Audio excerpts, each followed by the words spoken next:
Pat and Aaron Show.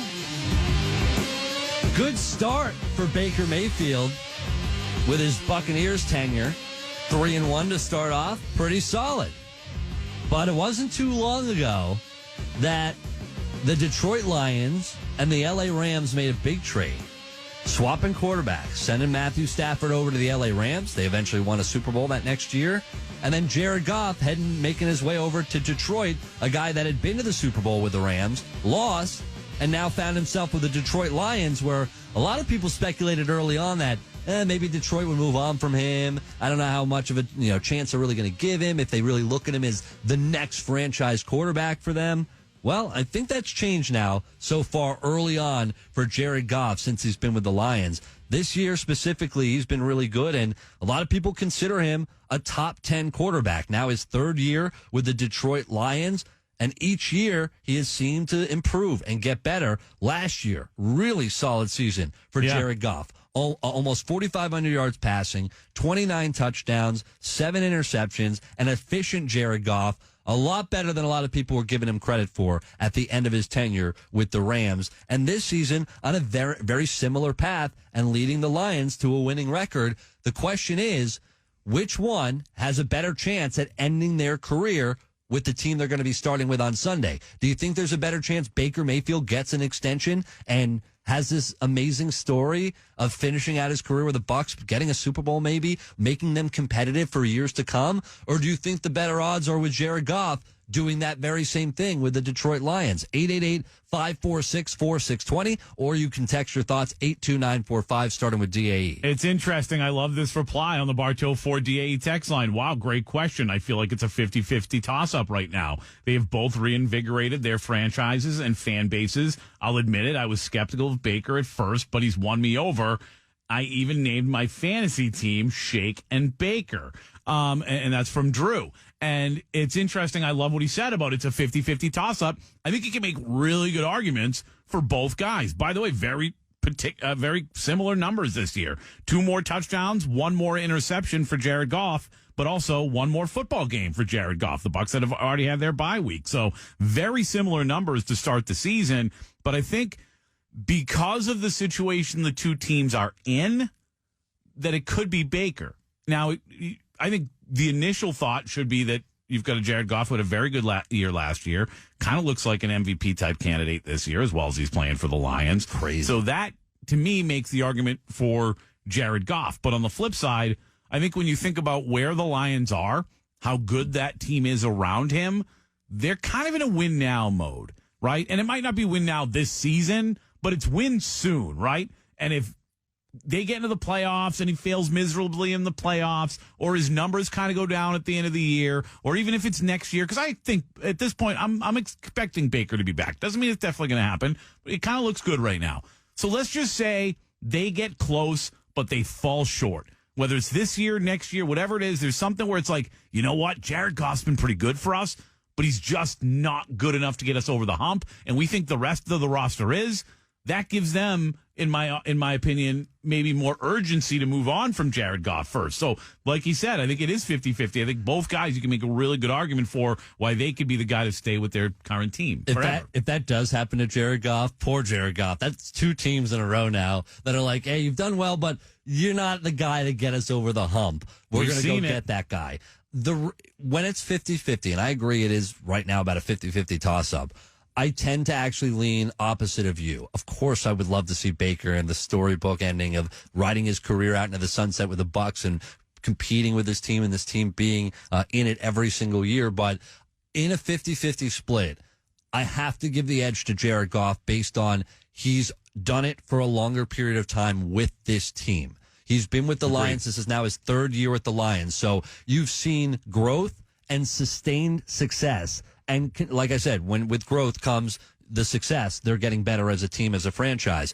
We've seen in this league many times over, teams get out to a hot start. Teams have periods and flashes where they look good, and then reality hits and things start to go wrong and to go against them, and everything falls to the wayside. So because of the fact that we've seen the longevity from Jared Goff, and we've only seen 4 games from Baker Mayfield, and I think we can make the argument, yeah, the Saints win was huge on the road, but that Eagles loss, that was the toughest game they've had, the toughest opponent they've had. So now you have to show me against real tough opponents like Detroit, what are you going to be They're able a heck to of do? a lot better than Seattle, though, and Seattle played really well against Detroit. It's Michigan versus the world. That's what we're seeing in college football right now, and Connor Stallions is at the center of it all. Yes, Connor Stallions. Up until a couple of weeks ago, we had no idea who Connor Stallions was. Now we're learning a lot about Connor Stallions, who is once again at the center of this Michigan football cheating scandal. And we're learning now some things about Stallions. He's hilarious. He is a big Michigan guy. That is what we're learning. And maybe through all of this investigation, we might find out. We just might find out that Connor Stallions is just a crazy Michigan fan. Do I think that's the case? Probably not. But certainly we're getting a lot of evidence from his past that he's a cuckoo Michigan fan. No, he's not a cuckoo Michigan fan. He's a cuckoo Michigan coach. He's on the staff, but man. He's a fan as well. You know. Yeah. Are those pictures and videos of him on the Central Michigan side or whatever it was wearing their gear? Is that really him?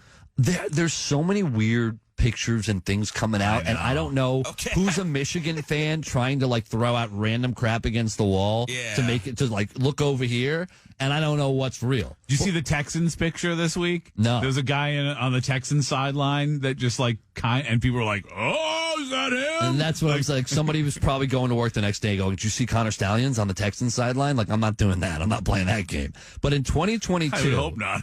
Stallions purchased a $485,000 home near Michigan's campus in Ann Arbor. And soon after he moved in, dozens of old vacuums packed his porch. So all these old vacuums started to show up on his porch. The Homeowners Association, we know the HOA pain in the ass if you've ever dealt with them, no matter what, they just are. They noticed it and sued him for operating an appliance refurbishing business out of his home. Which I hope he was doing, by the way, while coaching. It was against the HOA's bylaws. By the way, why is that? Unimportant, but why? Somebody can't run a business out of their home, you bastards? But there is a lot of vacuums, pictures of vacuums on his porch, and he fought the lawsuit.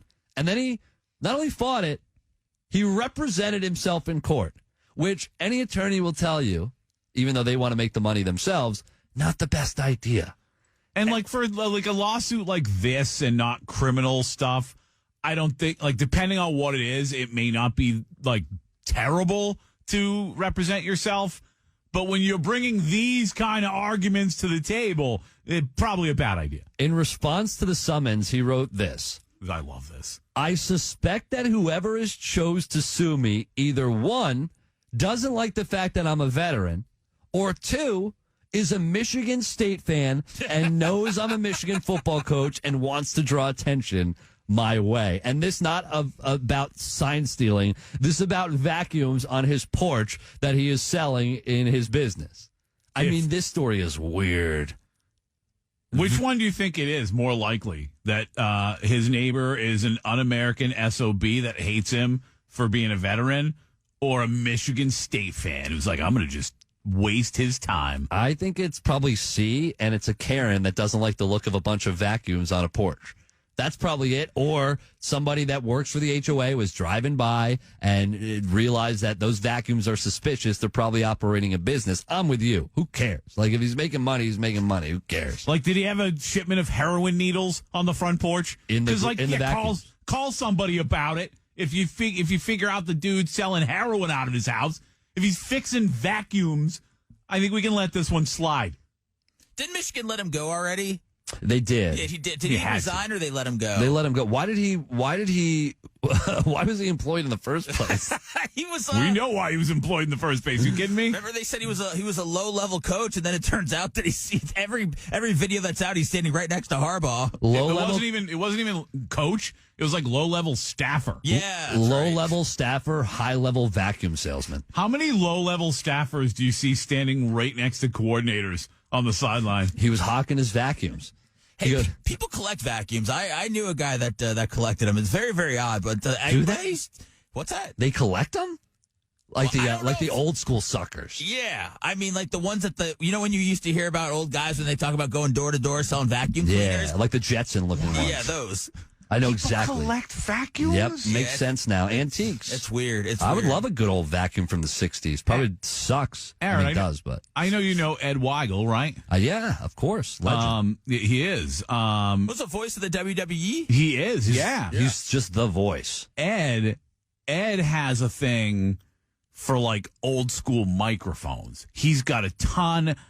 He posts pictures of them when he gets like all these rare ones. I'm a kind of a nerd, so I like love it. I get that, right? Especially for a guy who is a voice. I get and I understand his affinity for microphones and an old microphone. Who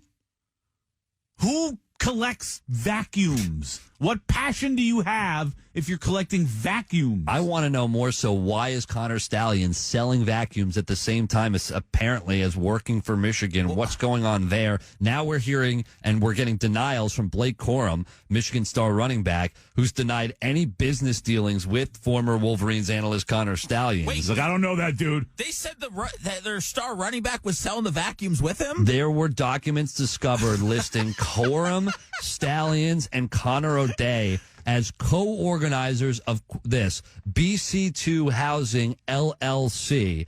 And then Corum told reporters, I don't know. He goes, I know exactly what you're talking about. My first time hearing it was when I went out to practice. First of all, I have no businesses with him.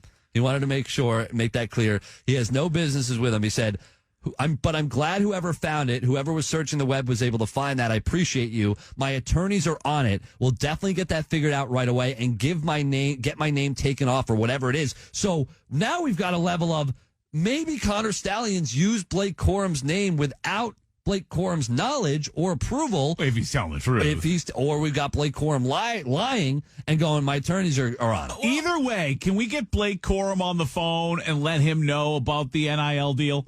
Yeah, Blake Corum didn't do anything wrong here, did he? I mean, he was just starting a business with a guy that just so happens to be accused of stealing signs from every team in the country. He just wants to fix some vacuums. Or maybe he's trying to collect them.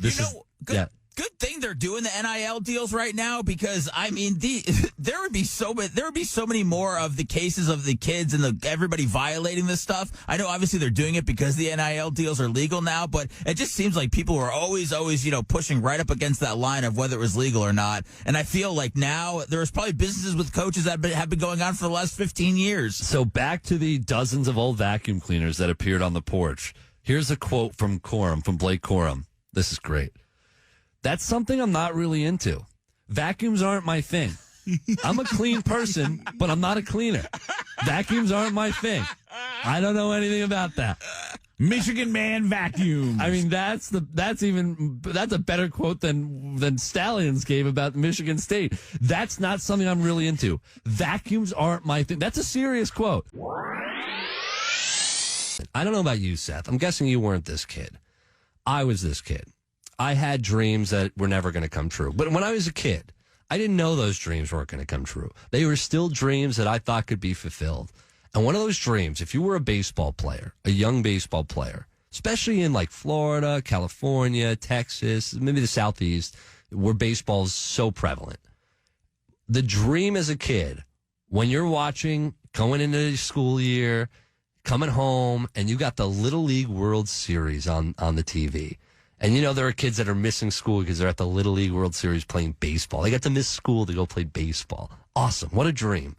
And I always thought when I was 9, 10, and they started to get the all-star teams going and you were competing for it in the summertime, I always thought that one day I would have a chance to be a Little League World Series player. Now, it never happened. Right. Now, not even close, right? Well, I like to say it's because I went to Jewish summer camp for 2 months every summer, so that took away my chance to play. But they didn't work on the bunting at the JCC with you or anything? That's right. We didn't work on situational hitting, and that's what kept me out of the Little League All-Star team. But no, that was the dream of going and playing at Williamsport on TV in front of a huge crowd and a big jumbotron and scoreboard and the announcing you coming up to the plate. I mean, everything around it is so cool. And the big leaguers that get involved and going to watch and hang out there. It's just a really awesome environment. And for these kids, a lot of these kids, we see them go on to play, the best of the best, to go play at the next level. We've seen, I believe, Bellinger was a big part of it. Todd Frazier won his Little League World Series. So there's just so many cool stories that come from it. And my favorite stories are the ones where they say that kids are 11 when they're really 17. That's when I like to watch. I don't know how much that happens anymore. Oh, please, Aaron. These guys are playing by the rules these days. The Americans can't fake it, but the other countries can do it quite well. But now with COVID we don't have those COVID years anymore. They're playing again against the world, the international level. It's always cool when you get to see America win on the international stage. And these kids, I remember in, what was it, 8th grade? Yeah, 8th grade, 7th, 8th grade, going back to school. It was 7th grade. And all these kids, there was a couple kids that I knew that went to, the state of, they didn't even get to TV. They were, one game away from being on TV. But they wore their medals around school for, 2 weeks. They were the coolest kids in school, as far as they were concerned, and as far as I was concerned. So yesterday, when I saw Louis Lappy, who's got to be, 12, hit a walk-off home run, a walk-off. They were up, California was up 5-1. They blew it. The other team, Curacao, had a grand slam and tied the game up. And then in the bottom of the 6th inning, they only play 6 innings in Little League. In the bottom of the 6th inning, Louis Lappy comes up there. He had already hit 4 home runs in the Little League World Series. He hits a 5th one. They walk it up. This kid's 6'1". What 12-year-old 6'1"? Exactly. Maybe you're right. Yeah, exactly. That's what I'm saying. Can we play the audio and see if I get goosebumps at all? Do you have the audio? Oh, yeah. Oh, let's hear it. All right. We wanted it. Curacao has not allowed a home run at the World Series. Death knell. Challenged him, and this game is over. Listen to that. Louis Lappy does it again. How cool is that? Yeah, and all the cool. big stars, all the big voices are out there. And it was that Carl Ravitch. All the big voices are out there. Big voices? Yeah, you have Carl Ravitch and... Those kids don't give a damn about Carl Ravitch. That's wrong. No, you're wrong. You're absolutely wrong. You think these kids know Carl Ravitch? 100%. Oh, man. They're 12. Anytime you watch these guys on TV, which they do. At 12, I was watching SportsCenter and MLB Network, and I don't know how much MLB Network is around, but I was watching SportsCenter every day. They know. These kids are watching YouTube, and they're watching other things. They're not sitting down and going, "Hey, Mom, what channel is ESPN?" No, that's you. These kids are ballers. They're athletes. Right. They're watching sports, man. I understand. I get it. I'm telling you, they're watching their highlights, and this kid Lappy, is going to be the coolest kid in school for at least 3. It's tough. Get dude. a map. You got to look at it for both angles. It's so great for these guys. They're going to go home. They're going to wear their medals. The chicks are going to be all over them. And then you go, look at this other team. What about the other side of it? Listen. I'm worried about America right now. All right, we got problems here, domestic problems. Okay. We're worried about here. Good for California. Thank you. Congratulations to California. Awesome moment for Louis Lappy. Literally what you dream of when you're a kid. A walk-off home run in front of the world on the Little League World Series stage. Really, really cool. Stage, really, really cool. Stage, really, really